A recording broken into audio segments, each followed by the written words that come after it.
You don't have any penalty for striking out. I used to almost turn the TV off watching our team last year. You guys were talking about improvement. I don't think there's anyone on the team except Seager, maybe Josh Smith, and the starting pitchers who can improve. I mean, Wyatt Langford's a terrific young player, but he hit 240. So, he's got hit, but he's got to hit higher than 240. I love the way he plays, but he's got a lot of room for improvement, and he's our best player. Um, Evan Carter is a terrific young player, but you can't be a regular in the big leagues and help your team win if you're hitting 180. So, he's got the back issue, but fine, you got a back issue. But when you go out there, you got to get the job done and play. Josh Young, got to lay off the high fastball, be more patient at the plate. Otherwise, he's going to go from an all-star to an also ran player. He's got to determine in spring training what kind of player do I want to be and go out and do it, because the way he's doing it right now is not going to allow him to reach his potential. That's kind of a harsh way of saying it, but he's a number one draft choice. He's been playing for 2 or 3 years. If you want to be a winning team, it's time for these guys to step up to the plate, and potential's fine. I can't remember what Barry Switzer said about potential, but um, it's all, at the big league level. It's all about getting the job done, and there's plenty of room for improvement for pretty much everybody on the team except the guys I mentioned. Well, it's got to be tough because you go back to 23 and you look at the roster. I think there's 6 guys left from that roster, and a lot of it's just the nature of the business. But they got rid of, however you want to say it, Marcus Semien, Adolis Garcia, and Jonah Heim, because they just haven't played well. How hard is that to do when you know that these guys are fan favorites and fixtures, but the performance isn't there? That's got to be the personal issue, the personal relationship thing that's tough. Well, the personal relationship certainly is a factor. It's not the main factor. The thing that makes it difficult is you've won the World Series. The guys you mentioned have been integral parts of it. I mean, Jonah Heim was the all-star catcher. I believe he won a Gold Glove. He He did. ni- and knocked in 95 runs. Marcus Semien had 700 plate appearances and won a Gold Glove and was a terrific offensive player.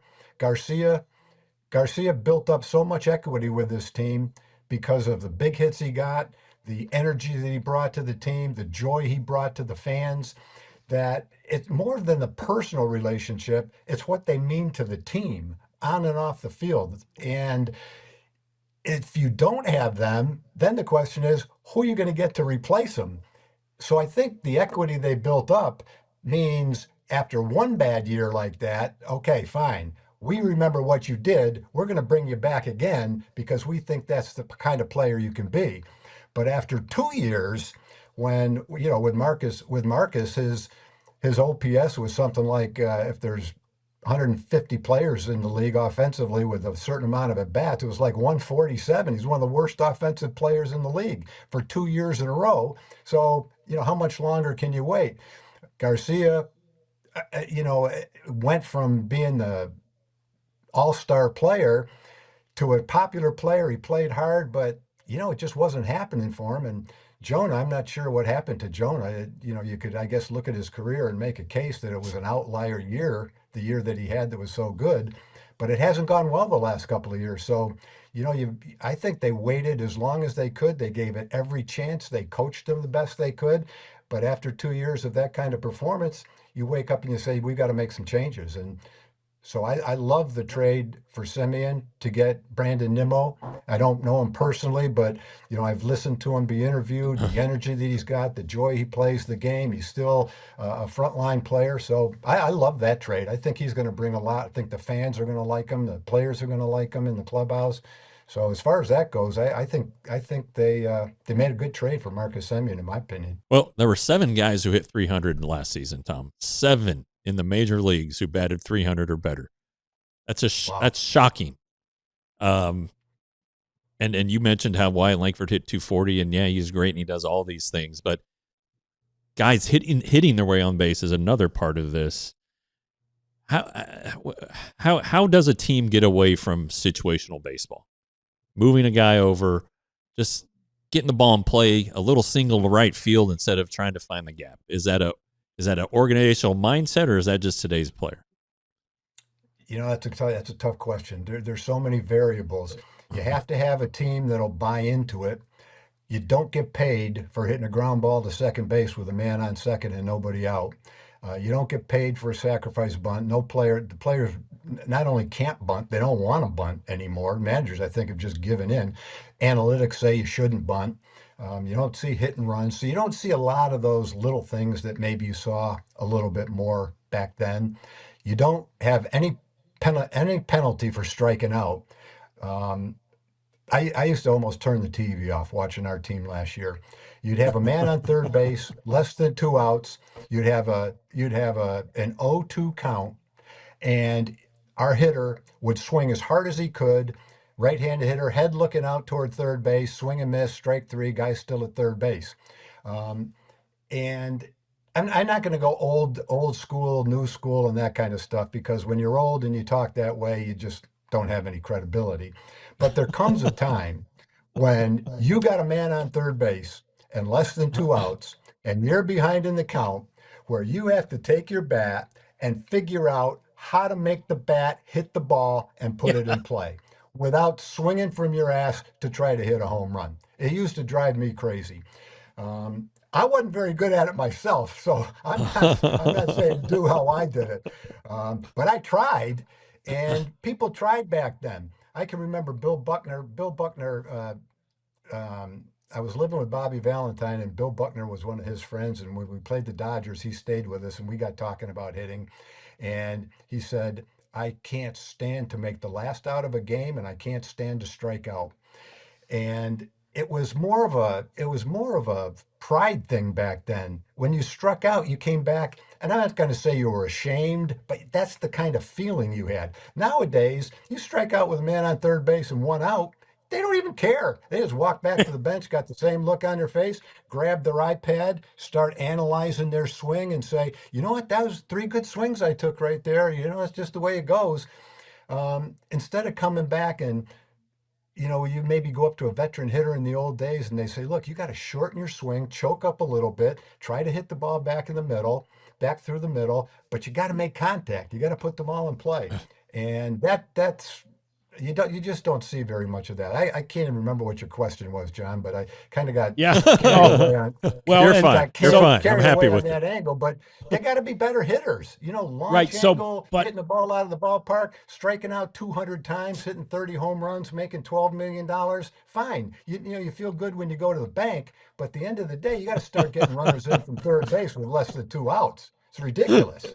so is that something though that can be taught to these players when they get to an organization, Tom? Even like let's say they don't know because they've been with Driveline and TackMan and all these other people, right? So they don't know. They get here. Can you, as a minor league and then a major league coach, foster that, teach that? My opinion is the hitters today are light years ahead of any hitters in the past. These guys are the physically most talented baseball players who ever existed. They're as a group, I think they're faster than we used to be. They're bigger, they're stronger. Everything about them is better. So it's not a matter of whether they can do it, whether you can teach them to do it. It's whether they buy in and Okay. want to do it. And Yeah. that's what, from watching, I'm not going to mention names, but people that watch our games closely know who I'm talking about. When you swing like that with a man on third base and less than two outs, it's because you don't care if you put the ball in play. You'd rather take a shot at hitting the ball out of the ballpark than taking a shot at hitting a 240-foot fly ball to right field to get a run in. That's just not in their game plan. So um, you got to have players that'll buy into it, and that's not easy to find a team full of them. So um, I love what I've heard about Skip Schumacher. Our players are talented. Whether or not he can get them to buy into a more team-oriented way of playing remains to be seen. I think he can. And for anyone that's watching this, just remember, this is my take. This is not right or wrong. This is just my opinion. So take it for what it's worth. I do have something I want to get into him, but we're creeping up on the break. But I'll at least start it off. One of the things that went well for the Rangers this year was Jack Leiter, who was the second overall pick in 2021. The next year, they took Rocker 20 and the third overall. 85, you guys get Bobby Witt. 86, you guys get Kevin Brown. Sorry. Yep. How much pressure is put on the organization for those guys? They gotta hit, right? Those guys have to be major leaguers. So that's my question to you.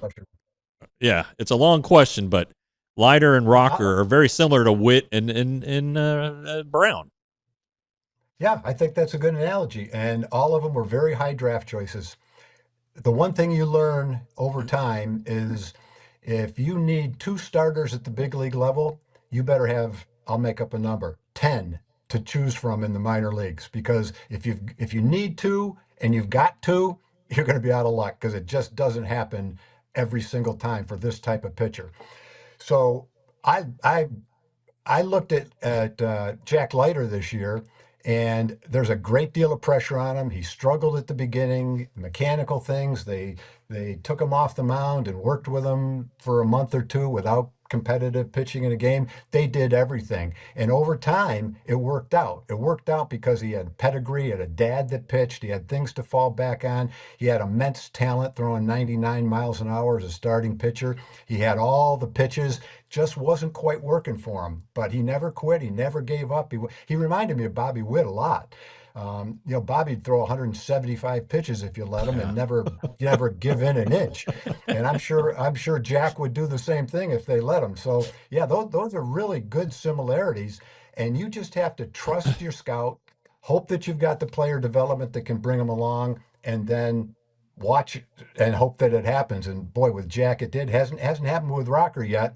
I don't think he's got quite the same amount of talent that Jack has, but he should still be, a good third or fourth starter. Jack can be a number one starter, but it just doesn't happen that quick with all of them. Some of them go somewhere else and don't blossom till they're 27 or 28 years old. It's a hard business. Baseball's hard, boy. Whether it's pitching or hitting,